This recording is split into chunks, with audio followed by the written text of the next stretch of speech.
last time we sat with them in there, over at the healing circle, we sat in there with him.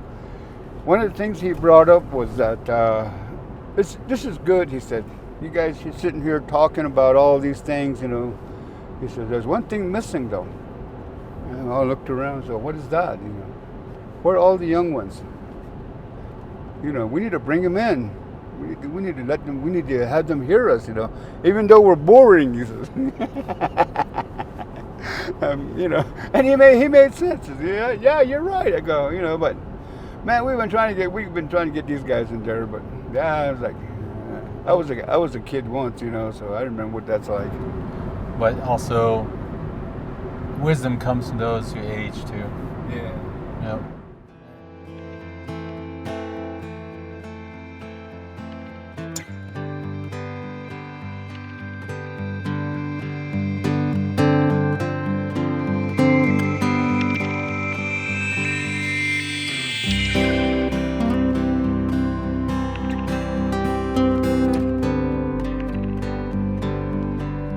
That's why I'm doing all this. Oh yeah. So those stories won't go lost. Yeah. Eventually, those kids are growing into adults, and the last thing we need is adults to be lost. Yeah. Well, look, yeah. I had a friend come over last night, and she's about the same age as I am. You know, talking about it. You know, it's like telling her the same. We talk about the same things, you know, a lot of times, and it's like that's the reason. That's one thing I think I learned how to do at my age is, you know, every moment counts. You know, it's like it's not how much money you have, or it's not how much, you know, what you still have left in the refrigerator. You know, enjoy life, and, you know, enjoy it, because before you know it, it's gonna be gone. You know, Just like that. Just like that. Yeah, just like that. Exactly. I told her, I said, man, quit being so serious. I said, you know, get up and shake a leg every now and then. Go out fishing or go do something with your kids, you know. You know, it's like, quit being so cooped up, you know, waiting to die or something. Yeah, like Yeah, that's right. Don't be cooped up, ready to die. Yeah, get up, move, you know, go do something, you know. Go swing from a tree or, you know, go do something, you know, go. Make that heart move. Yeah, do something positive, you know. I'm not talking about some, you know, crazy stuff, you know. That we did way back in our younger days. I said, don't do that, you know. Well, also risk helps for good development too. Yeah. When you have, when you raise a little one with risk, like calculated risk, there's a better chance of them developing to be successful people. So it also helps to put a little danger in there. And that's where my wife and I kind of go nuts on these new playgrounds. Oh yeah. That are being installed. That's supposed to be safe for kids. I'm like, yeah, but they got to fall off a merry-go-round now and then. Yeah. They got to burn their hands on some hot slides. Oh yeah. I don't. You know, I can't recount how many times I broke my arm when I was in boarding school. Those old metal merry-go-rounds. Yeah. Man, it's like, yeah, over in Talina, man, everything was so gravel, you know. That's how I got some of these scars on my head, you know. It's like, once I passed 50, man, all my hair started falling out, you know. All the gravel scrapes. Yeah, and then all those roads started to come alive, you know. Those gravel scrapes, yeah. One of the fun things we used to do on Saturday mornings, man, they used to make us scrub in those dormitory.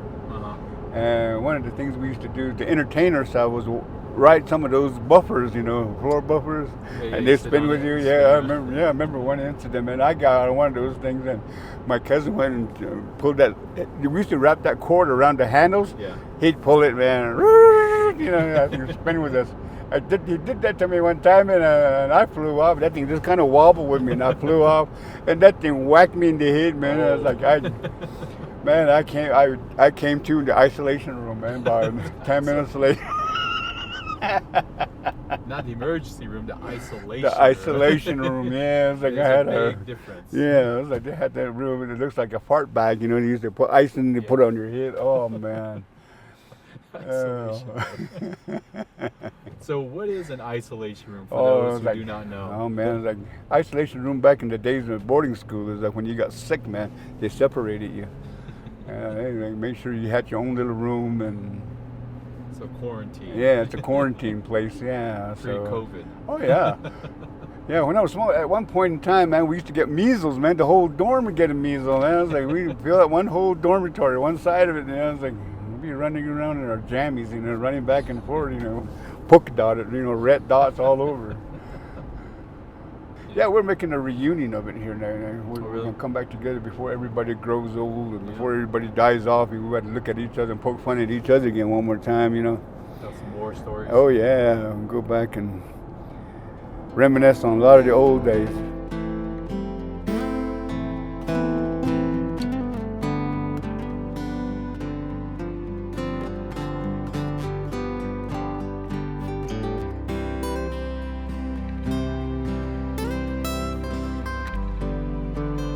Right where that bush kind of hangs out, just go to your right here.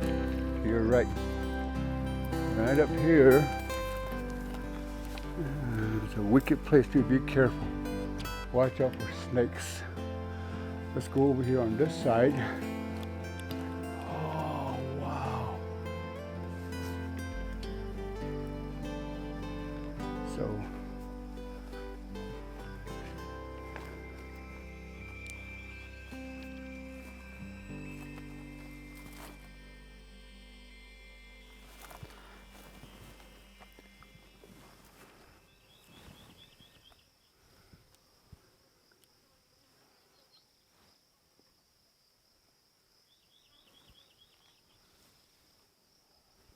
There's corn. yeah.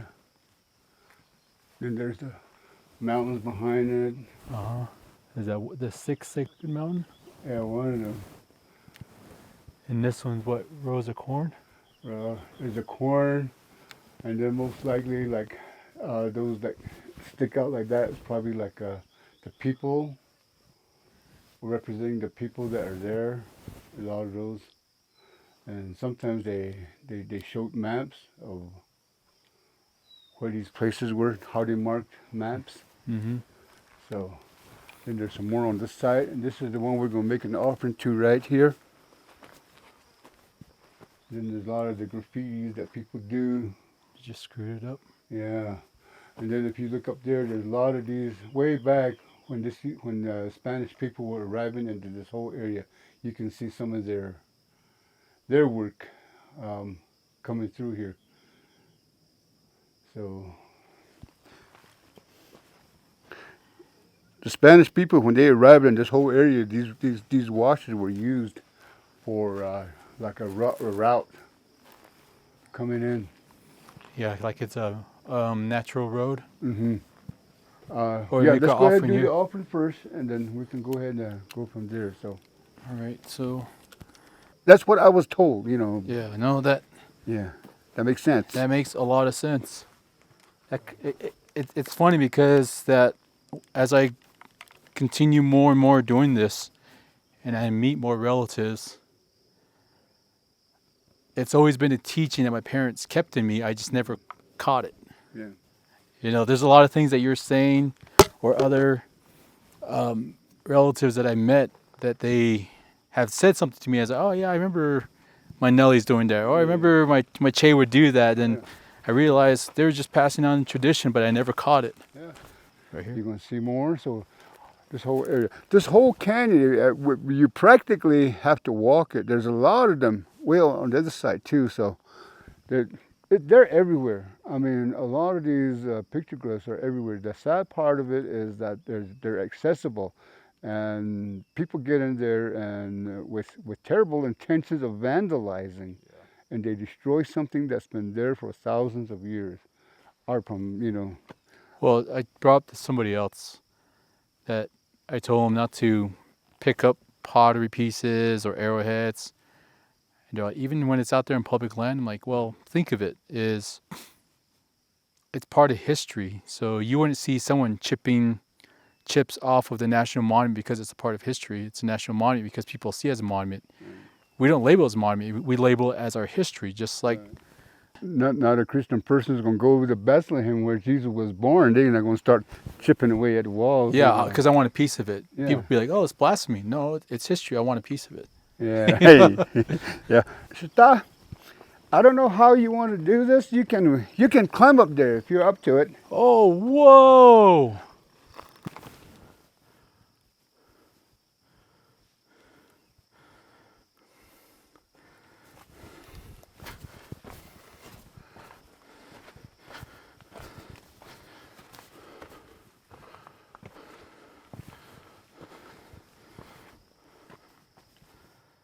This is amazing.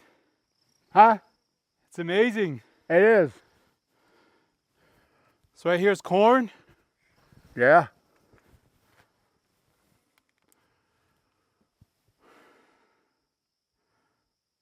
Looks like a horse. Oh, wow. Looks like hunters. One on horseback. Looks like elk they're hunting. One with the sword. Okay, they're actually leading a horse. Person's hair, body, arm. Looks like a whip. Horse. Rider on the back. Another one. Deer. Elk. Looks like a rider on the back. Corn. Mesa.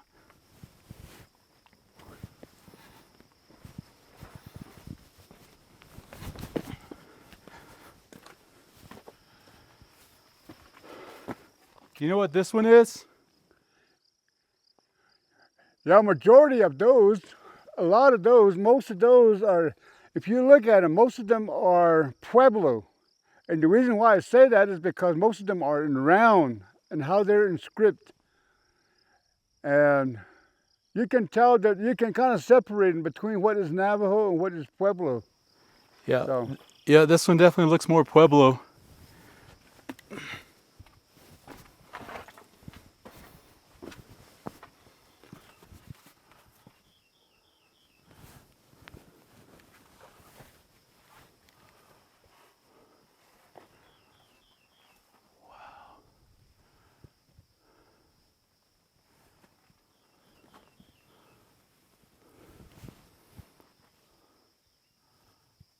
it was said that a lot of those, the ones that's on the left side there, a lot of those inscription or that identifying a lot of the clans that were in here and the way they're standing or the way they're positioned. That's just all that's what I've been told. So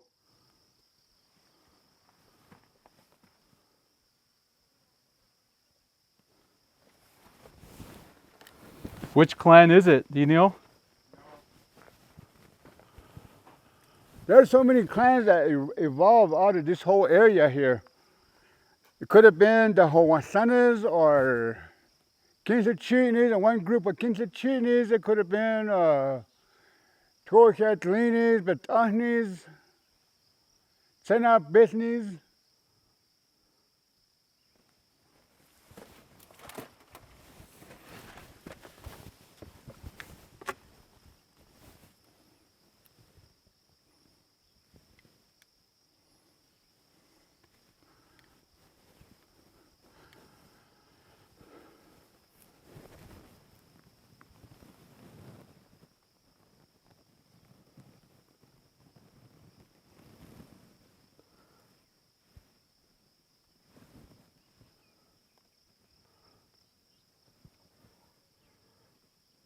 A lot of corn, hunters, mountains, elk, deer,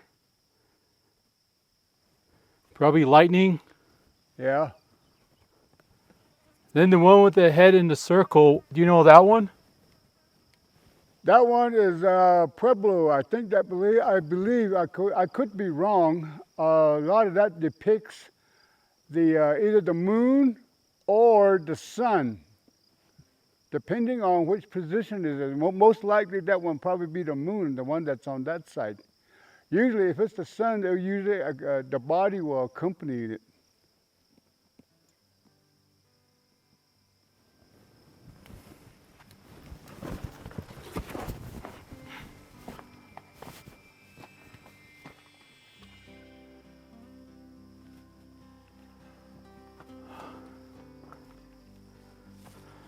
Yeah, there's all the way down that canyon. You practically have to walk it. There's bits and pieces of it. Looks like there's a road back there. People have been going in there and vandalizing a lot of this stuff. I think that the BLM just kind of puts a padlock on it and wants to keep keeping people out. So.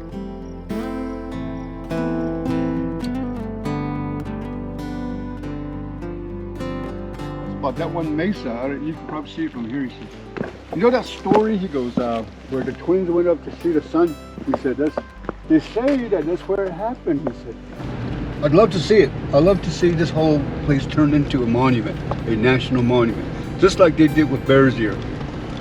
And but of course, Mr. Hunter is not native, but he understood what these petroglyphs were.